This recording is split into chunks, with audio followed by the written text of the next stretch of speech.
पिछले जन्म में आपने त्रेता युग में हमको छोटा भाई मान करके साथ लेकर गए। जो जो कहा मैंने आपकी आज्ञा मानी। आप बन जा रहे थे, मैं आपको रोकना चाहा लेकिन रोक नहीं पाया क्योंकि छोटा था। आपने मां सीता को पुनः वनवास किया, मैं छोटा था, रोक नहीं पाया। आपने जो जो किया मैंने वो सब स्वीकार किया क्योंकि छोटा था। लेकिन मुझे बहुत पीड़ा हुई जब आपके पैरों में वो कांटे चुभते थे, आपके रक्त बाहर निकलते थे तो मेरे हृदय फट जाता था। लेकिन मैं छोटा था, आदेश तो नहीं दे सकता था। हे करुणा निधान, हे कृपा सिंधु, अब मुझे छोटा बनकर नहीं जाना है, मुझे बड़ा बनकर चलना है ताकि मैं कोई भी काम हो तो आपको रोक सकूं। भगवान मुस्कुराए बोले, शेष जी तुम तो हर समय मेरे संग हो, तुम पहले चलो। तो बलराम जी का जन्म 1 वर्ष पहले हो रहा है। 9 महीने 10 11 महीने 12 महीने पहले हो रहा है।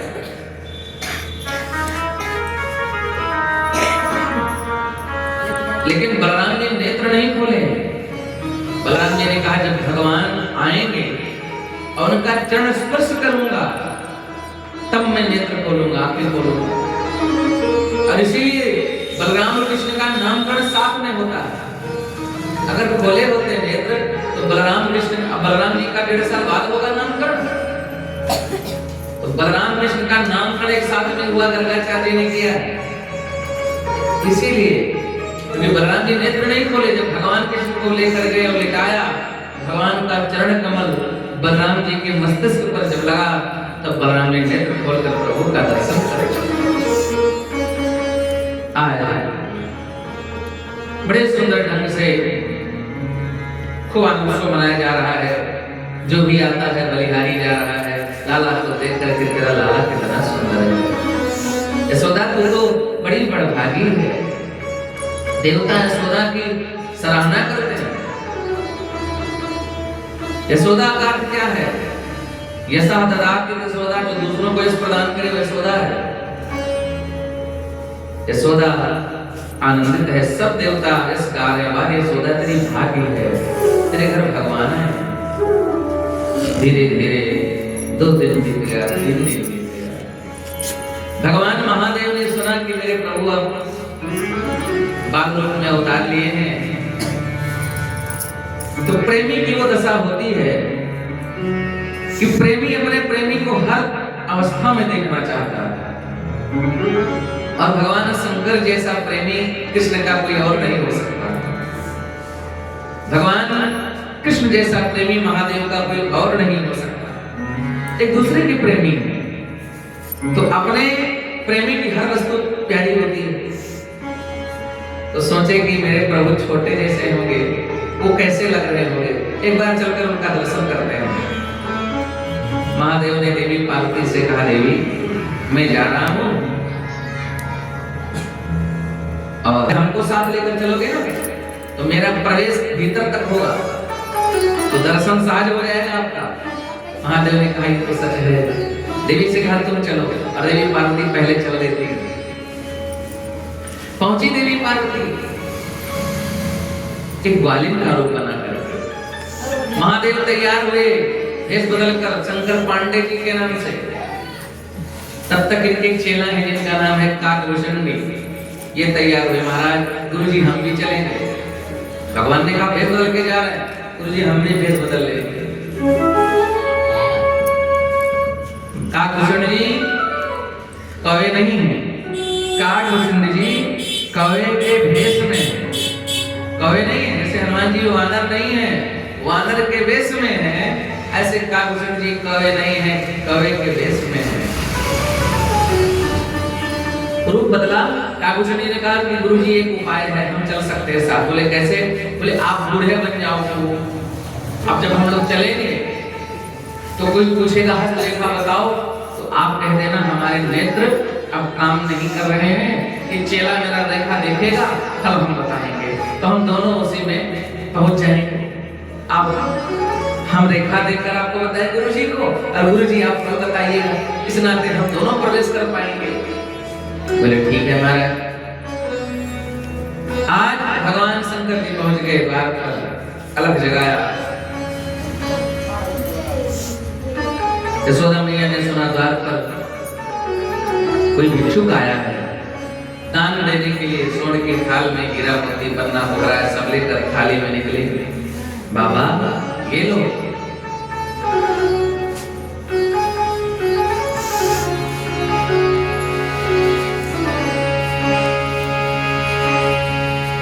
महादेव ने कहा मुझे थाली नहीं चाहिए, ना चाहिए तेरा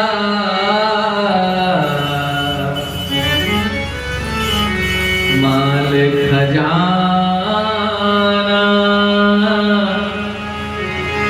ना मोती ना हीरे, अपने लाल का दर्श करा दे, साधु हूँ काशी के तीरे। बस दर्शन चाहता हूँ आपके लाला का। इस हीरा मोती प्रेमी की ही दशा होती है। सारे संसार की वैभव एक तरफ कर दो और अपने प्रभु के लिए केवल दर्शन ही सर्वोपरि। महादेव बोल पड़े। यशोदा मैया ने कहा मेरा लाला भगवान थोड़ी ना है दर्शन का। भगवान ने मन ही मन कहा तुम्हें क्या पता वो कौन है। नहीं बाबा ये लेना है लो, फिर से चलो हमको बहुत काम है। कहा मैया आपका लाला बड़ा सुंदर है, एक बार दिखा दो बस इधर। यशोदा मैया ने कहा पता नहीं कैसे बाबा आ जाते हैं, मेरा लाला भगवान थोड़ी ना है। आज 4 दिन का हुआ है, इसको दिखा दूं, बाहर निकालो कभी। यशोदा मैया ने कहा लेना बोलो ना क्या। महादेव ने कहा क्षमा करे बस दर्शन चाहिए। यशोदा मैया कह के अंदर चली गई। भगवान महादेव द्वार पर बैठे हैं, एक दूसरे को देखने के लिए नेत्र तरस रहे हैं।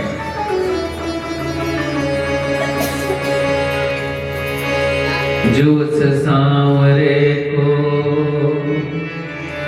सदा ढूंढता है, उसे एक दिन सांवरा ढूंढता है।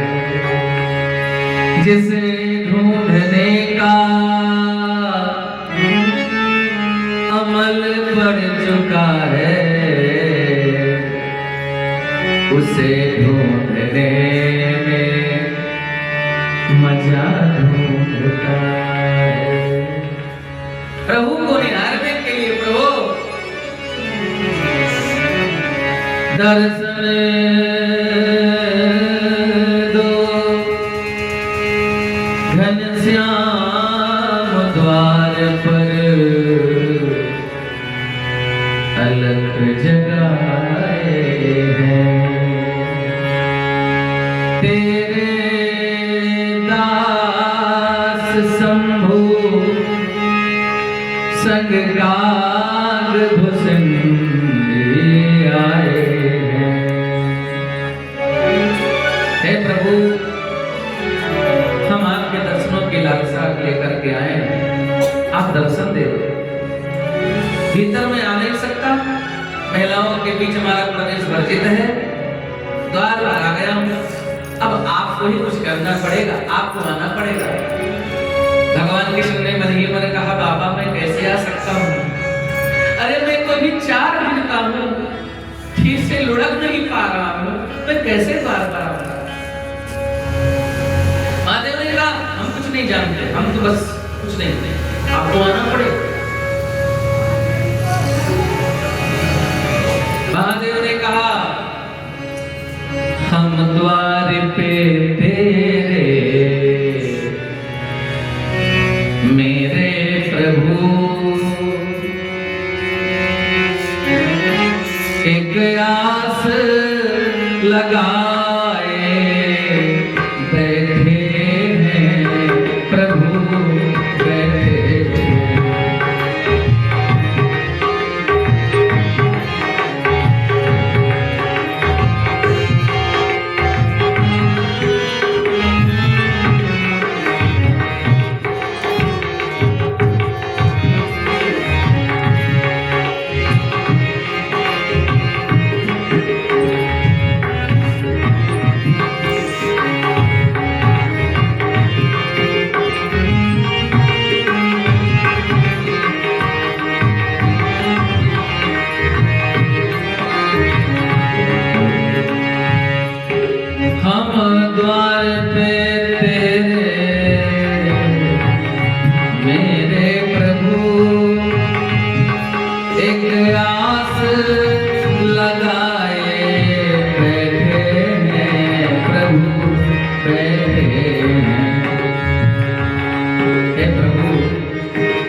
कन्हैया कहते मैं कैसे आऊँ बाबा, मैं तो भी 4 दिन का हूँ, लड़क कर नहीं पा रहा हूँ, मैं कैसे आ जाऊंगा।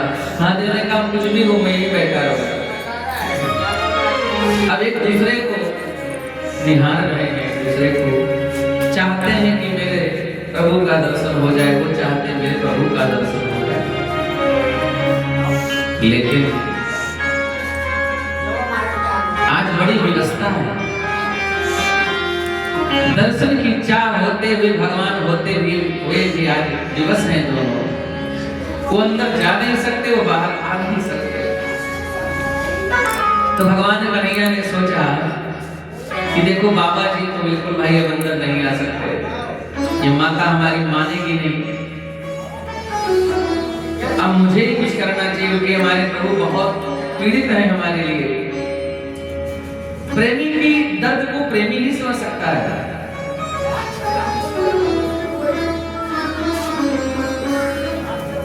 तो कृष्ण ने सोचा कि जब छोटे बालक को कुछ चाहिए होता है तो वो क्या करता है, रोता है। तो भगवान कृष्ण कन्हैया जोर जोर से रोने लगे, और रोने लगे तो वहां पर बैठी थी कौन, पार्वती माता ग्वालिन के रूप में। तो ग्वालिन रूप में माता पार्वती जी ने कहा कि मैया मुझे लगता है इस लाला को नजर क्यों ना लग गए, और द्वार पर बड़े भले बाबा आए हैं, क्यों ना जा करके उनसे झाड़ फूक करवा लिया जाए। यशोदा मैया ने कहा अरे बाबा मत जाना। वो बाबा कह रहा था कि दर्शन कराओ, मेरा लाला भगवान थोड़ी ना है, दर्शन कराओ जाके। भगवान और जोर जोर से रोने लगे, चुप लेने का नाम ना लिया। धीरे धीरे जब भगवान थोड़ा शांत हुए तो फिर चुप से बिता दिया भगवान फिर रोना शुरू किए। पार्वती मैया ने कहा कि देखो भैया मैं कह रही हूँ ना, लाला को नजर लग गई है, अभी 2 मिनट में झरवा के लाते हैं। जब देखा परेशान हो गई यशोदा मैया, चुप नहीं हो रहा है कन्हैया, कहा जल्दी जाना, लेके चली जाना।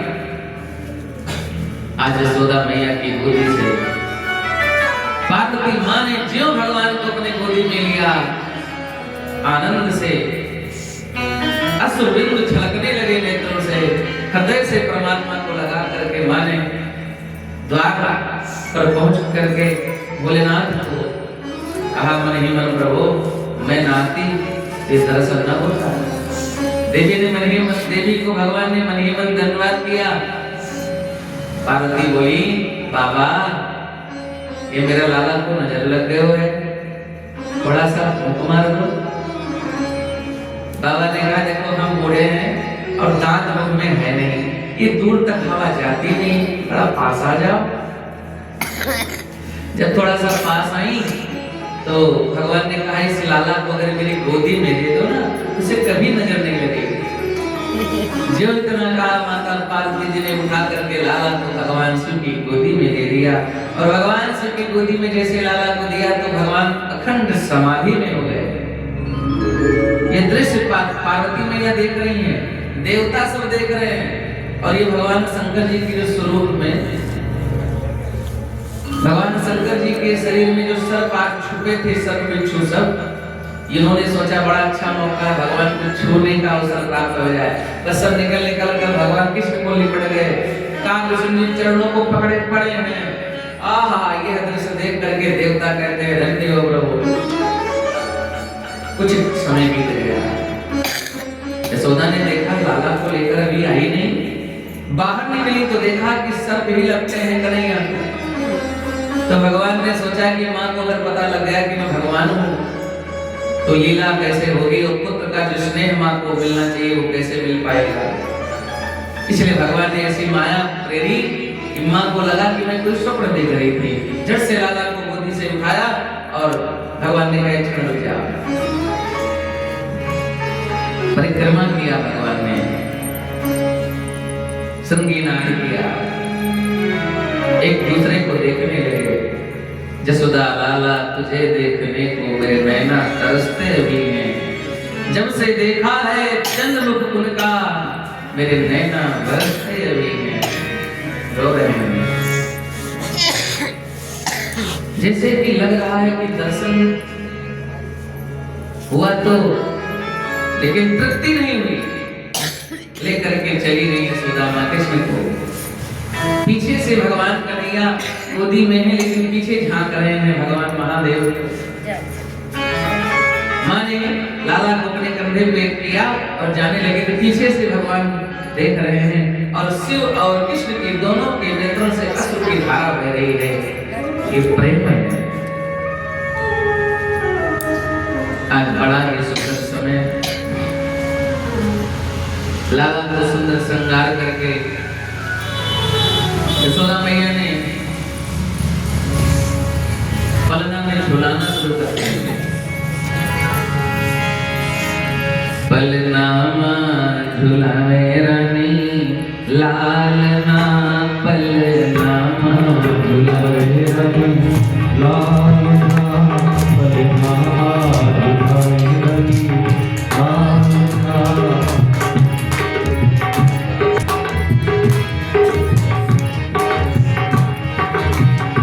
लालना लालना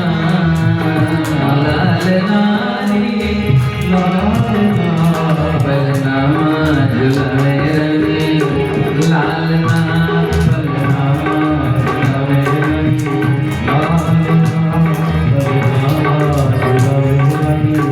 लालना पलना झुलावे रानी लालना, पलना झुलावे रानी लालना, पलना झुलावे रानी। बहुत दिनन से आस यही थी, बहुत दिनन से आस यही थी, बहुत दिनन से आस यही थी। आज सुबह घड़ी आवना, पलना झुलावे रानी लालना, पलना झुलावे रानी लालना,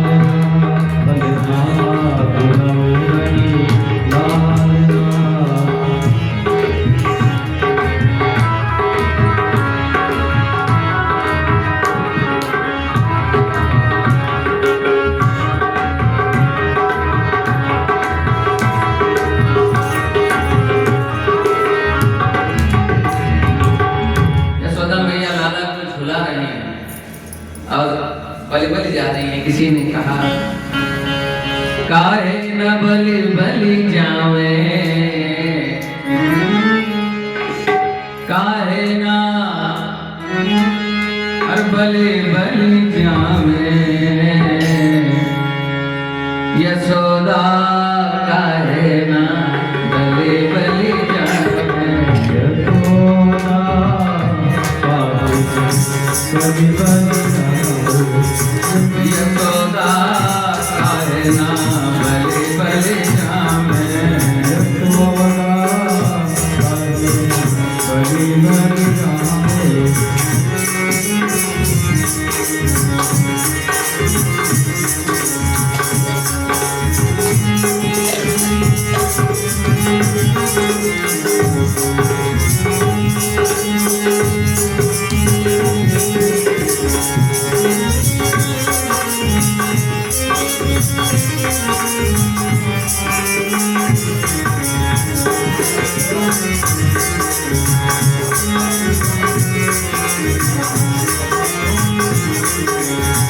यशोदा काहे ना बलि बलि जावे, यशोदा काहे ना बलि बलि जावे, यशोदा काहे ना बलि बलि जावे, यशोदा काहे ना बलि बलि जावे।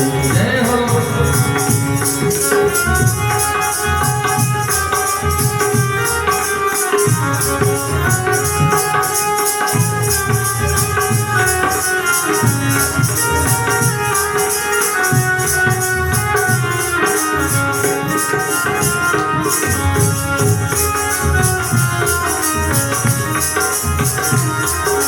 काहे न बलि बलि जावे, यशोदा काहे न बलि बलि जावे, काहे न बलि बलि जावे, यशोदा काहे न बलि बलि जावे, काहे न बलि बलि जावे।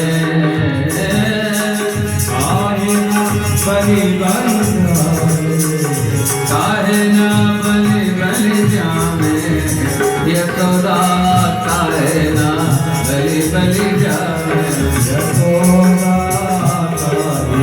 बलि बलि जावे यशोदा काहे ना बलि बलि जावे यशोदा काहे ना बलि बलि जावे यशोदा काहे ना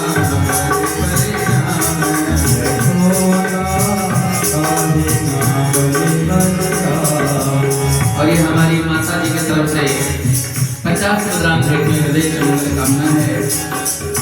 रेशम डोरी चंदन पलना टापर कर बुलावे रेशम डोरी चंदन पलना टापर बुलावे रेशम डोरी चंदन पलना टापर कर बुलावे रेशम डोरी चंदन पलना रेशम डोरी चंदन पलना रेशम डोरी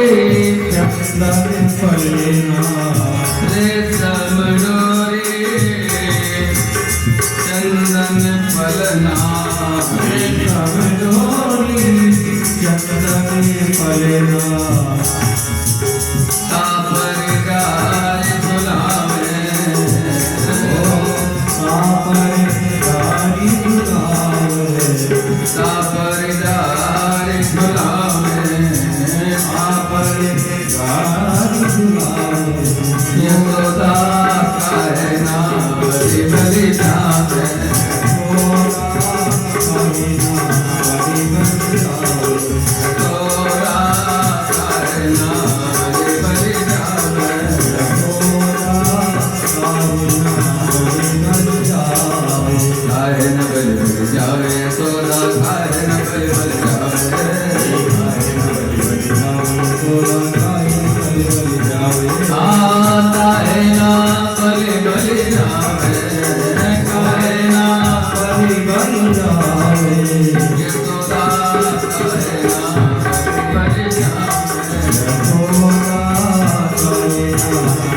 बलि जावे यशोदा काहे ना बलि बलि जावे यशोदा काहे ना बलि बलि जावे यशोदा काहे ना बलि बलि जावे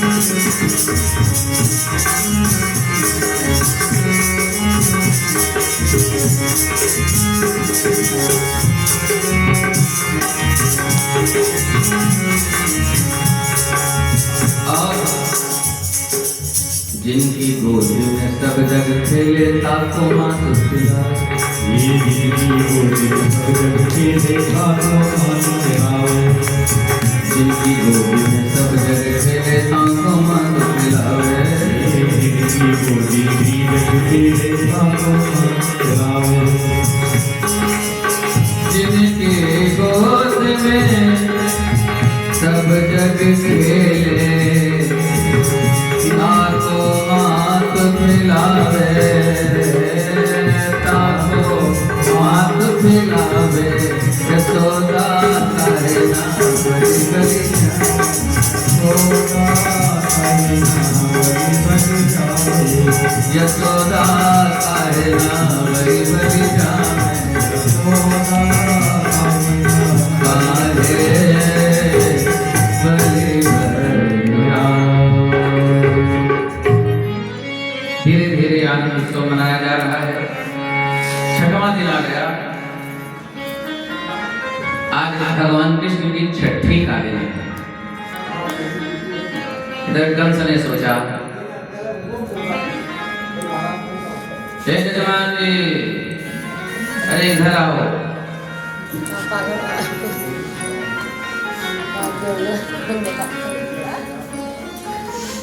कंस ने सोचा मेरा काल गोकुल में पैदा हो चुका है, तो वहां न जाने किस घर में पैदा हुआ, तो किसी को भेज करके 1 महीने के अंदर जितने बच्चे पैदा हुए हैं सबको मरवा देना।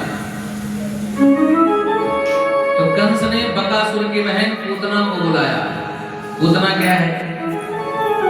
अविद्या ही पूतना है। पूत धन ना, जो पवित्र ना हो वो पूतना है। और पूतना चतुर्दशी के दिन आई थी। 5 ज्ञानेंद्रियां, 5 कर्मेंद्रियां, मन बुद्धि चित्त अहंकार, इस पर अविद्या का वास होता है। पूतना चतुर्दशी के दिन आई थी। पूतना बाल घातनी, बच्चों को मारने वाली। ये पूतना है कौन? ये सतयुग की कथा की है, जिसमें भगवान वामन ने दैत्यराज बलि के द्वार पर सुंदर बटुक रूप बना करके जब गए, तो भगवान तो इतने सुंदर हैं कि जो देखता ही रह जाता है। तो भगवान को जब देखा इतनी सुंदरता, तो दैत्यराज बलि की पुत्री थी जिसका नाम था रत्नमाला। रत्नमाला ने देखा जब ऐसे सुंदर कुमार को, छोटे से बालक को, तो बड़ा मंत्रमुग्ध हो गई। वात्सल्य भाव आया, स्नेह आ गया पुत्रवत। तो मन में ऐसी भावना आई कि अगर मैं ऐसा बालक पाती तो मैं उसे अपना स्तनपान कराता। भगवान ने मन ही मन कामना जान लिया, ठीक है मैं तेरा स्तनपान करूंगा। लेकिन जब दैत्यराज बलि को भगवान ने विराट रूप बनाकर जो छल लिया, तो फिर रत्नमाला ने कहा कि ऐसा पुत्र पाती छलिया तो उसको जहर पिला दे। भगवान ने कहा वो भी तेरी मनोकामना पूर्ण होगी। वही पूतना बन कर गया। पूतना आई, पूतना सुंदर श्रृंगार करती। कंस ने कहा जाओ सब बच्चों को मार डालो। सुंदर श्रृंगार करके पूतना चली गई। सुखदेव जी तो कहते हैं जैसे स्वयं लक्ष्मी जा रही हो नारायण से मिलने, ऐसा रूप बनाया है, बेस बदल लिया। छमछमाती हुई यशोदा के द्वार पर पहुंची, देखा बड़ी भीड़ भाड़ थी, सोचा यहाँ बहुत बच्चे मिलेंगे, इनसे मारते शुरू करूंगी। तो जब पहुंची तो वहां देखा कि लाला सो रहा है, और यशोदा समझी कि कोई बहू होगी पड़ोस की, नहीं हुई इसलिए नहीं पहचानती। तो बिठाया, बैठ जा। तो पूतना ने कहा मैया यशोदा क्या मैं लाला को तेरी गोदी में खिला सकती हूँ? माने समझा कोई होगा पड़ोस की। हाँ ठीक है खिला ले रोटी। गोदी में ले लिया कृष्ण को और एक किनारे गई, अपने स्तनों में कालकूट नामक जहर को लगाया और भगवान के मुख में रखना चाहती है अपना स्तन। भगवान बार बार हाथ से हटा रहे हैं। भगवान को कहते हैं मैं पकड़ता नहीं, पहले तो मैं पकड़ता नहीं, और जब पकड़ लेता हूँ तो फिर छोड़ता नहीं। ऐसे भक्त को भी भगवान जब पकड़ते नहीं तो पकड़ते नहीं, जब पकड़ लेते हैं तो फिर छोड़ते नहीं। भगवान ने नेत्र बंद कर लिया। एक संत ने कहा कि भगवान ने इसलिए बंद किए कि अविद्या है पूतना, और भगवान नेत्र नहीं बंद करेंगे तो अविद्या भगवान के सामने टिक नहीं पाएगी, इसलिए भगवान नेत्र बंद कर दिया। एक संत ने कहा नहीं, भगवान ने सोचा कि इसको मारना है तो अगर इसको देखेंगे तो दया आ जाएगी, इसलिए आंखें बंद कर लिया। एक संत का भाव था कि पूतना भगवान ने सोचा कि जैसे भी हो ये हमारी मौसी है, माँ जैसी है, स्तनपान करा रही है, लेकिन जहर भी मिला रही है। तो आंख बंद करके महादेव को पुकारा, हे महादेव आप आ जाओ, जहर आप पी लो और स्तनपान कर ले। अनेक अनेक भाव संतों के हैं। भगवान नेत्र बंद कर लिए, पूतना बार बार स्तन भूखने लगा रही है। भगवान ने देखा कि मानेंगे नहीं, ये भी हट कर रही है, तो भगवान स्तनपान करने लगे। स्तनपान करते करते भगवान उसके प्राण भी पीने लगे। तो पूतना को लगा कि मैं बचूंगी नहीं, तो पूतना वहां से अपना असली रूप में आकर आकाश में उड़ गई कृष्ण को लेकर। और भगवान स्तन नहीं छोड़े, प्राण तक ले गए उसका। वो बहुत दूर जाकर के गिरी, विशाल काय, भागवत में लिखा है 14 कोस तक के वृक्ष लताएं सब टूट गए। इतना विशाल कैसे देखा उसने। कृष्ण उसके छाती पर लेटे हैं, उतना कदर हो गया। सब लोगों ने देखा, हाय हाय करने लगे से दौड़ कर कन्हैया को उठाया। उसके शरीर को काट काट करके जलाया गया, लेकिन उसके शरीर से बड़ी दिव्य सुगंध निकल रही थी। परीक्षित जी ने पूछा, महाराज कैसे? भगवान सुखदेव जी कहते हैं, जिनका स्तनपान भगवान ने किया हो, माँ जैसा जिसको सम्मान दिया हो, तो उसके शरीर से सुगंध ही आएगी। अहो बकीयं स्तनकालकूटं जिघांसयापाय यदा प्रसादवि लेभे गतिं धातृचितां तत्वन्यं संवादयालुं शरणं व्रजेम। बकासुर की बहन पूतना ने अपने स्तनों में कालकूट नामक जहर को लगाकर भगवान को पिलाने आई, लेकिन भगवान ने क्या किया? धात्रीं चितां तत्वन्यं, माँ जैसी गति दे दिया भगवान ने उसको। इतने हमारे प्रभु दयालु हैं, कम वा दयालुं शरणं व्रजेम। भगवान ने उस पूतना को परम गति, माँ जैसी गति दे दिया। ऐसे दयालु हैं। पूतना का उद्धार किया भगवान ने। एक दैत्य आया जिसका नाम था प्रणावृत। प्रणावृत का अर्थ है तृणधन आवृता, तो जो गोमंडल होती है ना, उसको प्रणावृत बोलते हैं। आया भगवान को लेकर उड़ा आकाश में। भगवान ने वही उसका वध कर दिया। लेकर के भगवान साथ गिरे, उसकी छाती पर भगवान लौट रहे हैं। एक दिन यशोदा कन्हैया को सुंदर श्रृंगार करके सजा करके जब बिठाई, तो मन में भाव आया कि भी बहुत सी गोपियां आएंगी। कन्हैया को कोई कान खींचता है, कोई गाल खींचता है, कोई नाक खींचता है। सुंदर बहुत है ना भगवान। ये माताएं बहनें होती हैं, जो ज्यादा अच्छा बालक होता है उसको जरूर पुचकारेगी। तो यशोदा ने सोचा कि इसको छुपा के लिटाते हैं। अभी इसको श्रृंगार की हूँ, सजाई हूँ, तेल लगाई हूँ, सोचती हूँ कि इसको कहीं अलग लिटा दूं ताकि गोपियों के जानकारी में ना रहे। तो बैलगाड़ी खड़ी थी, तो जो उसका सकट होता है, जो उठाया जाता है बैल जिसपे लगते थे, वो ऊंचा था और पीछे दही पूरा बैलगाड़ी में भरा हुआ था। उसी छकड़े में पलना को बांध दिया। अब कन्हैया को सोचा यही सुला देती हूँ, यहाँ कोई आएगा भी नहीं और कृष्ण सो जाएगा, लाला बंधु परेशान नहीं करेगा। इतने में सकटासुर आ गया। सकटासुर आया और भगवान को पकड़ना चाहा। भगवान ने एक ही पैर प्रहार किया सकटासुर को, उसी पलना से सकटासुर धड़ाम से नीचे गिरा और इतनी तीव्रता से गिरा कि सकटासुर नीचे, उसके ऊपर बैलगाड़ी और बैलगाड़ी के ऊपर पलना में लगा। ऐसे भगवान कृष्ण कन्हैया ऊपर बैठे हैं और दही से पूरा शरीर उनका भीग गया है कृष्ण का। जैसे लग रहा है कि भगवान दही तांडव कर रहे हैं।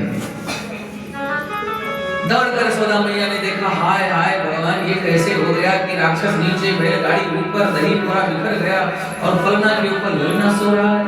हाय भगवान, हे भगवान, को देवता के पास जाकर कहती, मेरे लाला को बहुत बड़ी कृपा करते हो, बचाते हो। दौड़ कर गई यशोदा, दान कराया कृष्ण।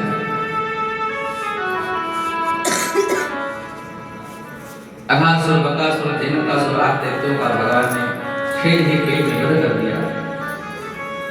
भगवान थोड़ा सा बड़े होने लगे। एक दिन की बात है, छोटे से कन्हैया ने देखा एक पड़ोस की गोपी आई थी, बड़ी सुंदर लग रही थी। कन्हैया की कुंडली वाणी से आवाज आई, मैया किसकी बहू है? यशोदा ने कहा, तुझे क्या मतलब किसकी बहू है? बोली मैया बड़ी सुंदर लग रही है। तो बहू भी हंसने लगी कृष्ण को देख करके, कृष्ण भी हंस रहे हैं इसको देख करके। यशोदा ने कहा कि तू बहुत हंस रहा है, क्या बात है? बोले मैया मेरी बहू कहाँ है? तो यशोदा मैया ने कहा रे तू पहले कनुआ, प्रेम से उनको कृष्ण नहीं कहती, कनुआ कहती है। कृष्ण को कनुआ कहती है। कनुआ तू पहले माखन मिश्री खा ले, तेरी चोटी बढ़ जाए, फिर तेरे हिसाब से कोई बहू ढूंढूंगी तब तेरा विवाह करा दूंगी, तेरी बहू आएगी। कन्हैया ने कहा नहीं भैया मैंने ढूंढ रखी है, एक बहू है। कहा कौन है? यशोदा से कन्हैया ने कहा श्री राधा है। राधा जी कितनी बड़ी है कृष्ण से? कृष्ण से राधा जी 27 वर्ष की बड़ी है। यह प्रेम है कृष्ण और राधा का। राधिका से विवाह करने के लिए कह रहे हैं। अब मैया कहती तेरी छोटी सी बातें तो कैसी खोटी खोटी बातें करता है, पहले चोटी पड़ जाए तेरी, दूध पी माखन खाए उसके बाद विवाह करा दे। भगवान थोड़ा नाराज होते हैं। जो नहीं ब्याह कराए मैं गैया नाम चलाऊं, आज के बाद ये मैया ये द्वार तेरे नाम। अगर विवाह नहीं कराओगे तेरे द्वार पे नहीं आऊंगा। छोटे बालक हो वो कहेंगे अगर ये करने को तो ही ना, क्या भाव आएगा? और फिर यशोदा माँ से कहते हैं कि मैया घर में प्यारी सी दुल्हनिया जब आंगन में डोलेगी, तेरे सामने मैया घूंघट ना खोलेगी।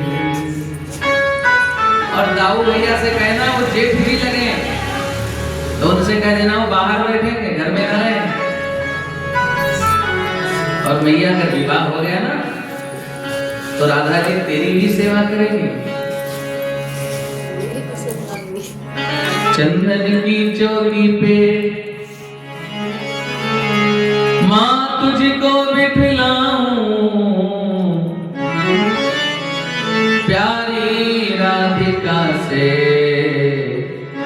मैं चरण तेरा दबाऊं, प्यारी राधिका से मैं चरण तेरा दबाऊं। ऐसे भाव में कन्हैया थे। मुस्कुराती हुई बहू चली गई। लाला को हृदय से लगा करके माँ कहती है अरे कनुआ तू कैसी कैसी बातें करता है, अरे तू बड़ा हो जा, चिंता ना कर, तेरा विवाह करा दूंगी। भगवान ने कहा मैया मुझे गाय चराने जाना है। माँ ने कहा गैया बड़ी बड़ी है तू छोटा है। भगवान ने कहा तो क्या हुआ गाय चराने जाऊंगा? तो माँ ने कहा ठीक है तो गैया चराने जाना, तो छोटे छोटे बछड़ों को चराने जाना। एक कंबल लिया और लाठी लिया हाथ में, चल पड़े बछड़ों को लेकर। भगवान ने सोचा कि चलो मैंने हिम्मत कम से कम बछड़ों को लेकर तो मैं चराना शुरू किया, आपको चराने को मिलेगा।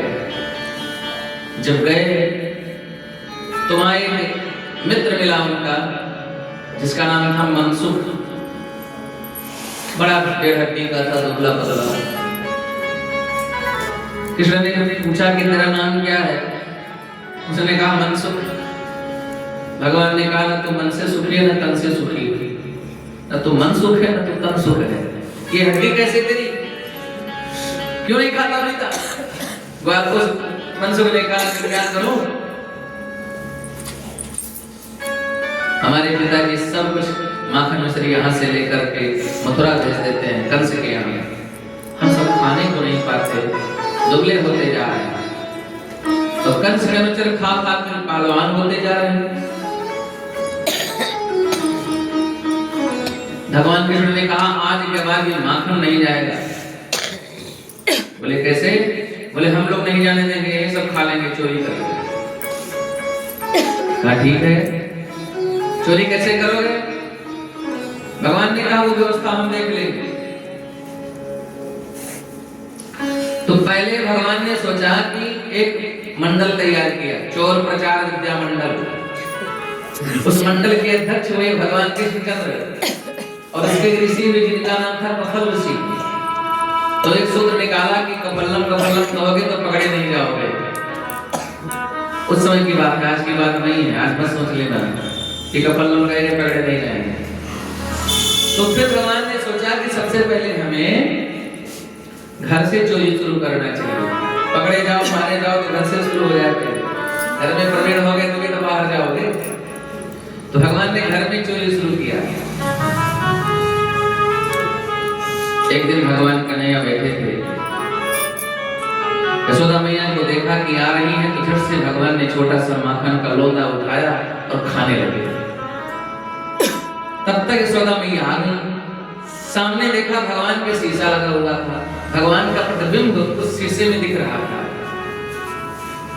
तो जैसे यशोदा मैया आई, भगवान लीला करने वाले, भगवान ने कहा कि मैया मैया मैंने माखन नहीं खाई है, इसने मुझे दिया, इसने खाई है। अपने ही रूप को शीशे में भगवान बता रहे हैं कि मैया इसने खाई, मैं नहीं खाया। और देखो मैया इसने मुझे दिया, इसके हाथ में देखो लगा है। शीशा में स्वयं भगवान दिख रहे हैं और भगवान को ही भगवान कह रहे हैं कि इसने खाई, हमने नहीं खाई। मैया ने कान पकड़ा, कन्हुआ तुझे झूठ बोलना ना आवे, अरे तू ही तो है ना। मैया मैंने नहीं खाई, इसने खाई है और इसने हमें भी दिया, देख।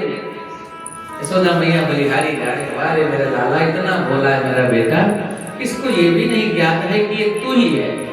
शीशे में इतना झूठ बोलता है। भगवान मन ही मन कहते हैं मैया मैं तो सब जानता हूँ, लेकिन तू मेरी माँ हो, जो मातृ भाव जो तुम्हें स्नेह पुत्रवत का मिलना चाहिए वो कैसे मिलेगा? मैं तो तुम्हें पुत्र का सुख दे रहा हूँ।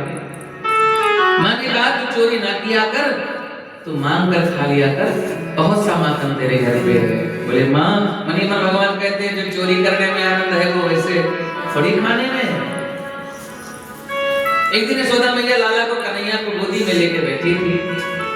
यशोदा मैया बैठी थी तो कन्हैया ने पूछा मैया एक बात बताओ, आपको दूध प्यारा है कि पूत प्यारा है? मैया कन्हैया ने